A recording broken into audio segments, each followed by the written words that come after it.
Elles étaient devenues le symbole d'un système carcéral indigne en tout point. Surpopulation chronique, vétusté, quelques 150 ans après leur édification, les prisons Saint-Paul et Saint-Joseph seront bientôt vides. Des Bumel et quelques 600 détenus qui s'y trouvent encore auront été transférés vers d'autres établissements.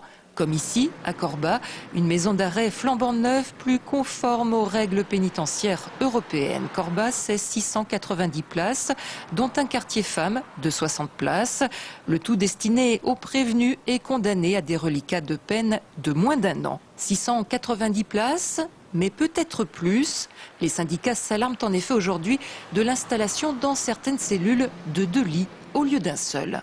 Il y aura 2 lits parce que, d'une part, beaucoup de détenus et beaucoup de détenus venant de Perrache souhaitent avoir un co-détenu, ne pas être seuls en cellule. D'autre part, nous ne maîtrisons pas les flux d'arrivée dans une maison d'arrêt.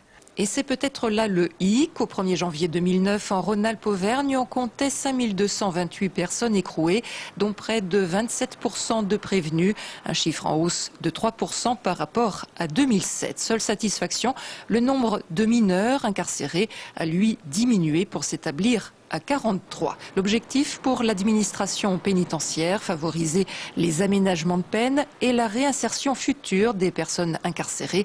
En cela, Corba se veut exemplaire. Avec la douche en cellule, avec des espaces importants pour leurs activités, pour leur réinsertion, des ateliers, un terrain de sport, un gymnase, et également des espaces pour la formation professionnelle et l'enseignement qui seront bien dimensionnés.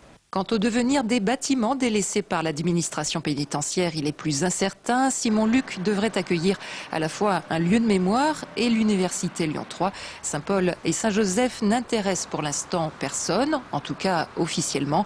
Il est vrai que l'ampleur des travaux à engager pourrait en décourager plus d'un.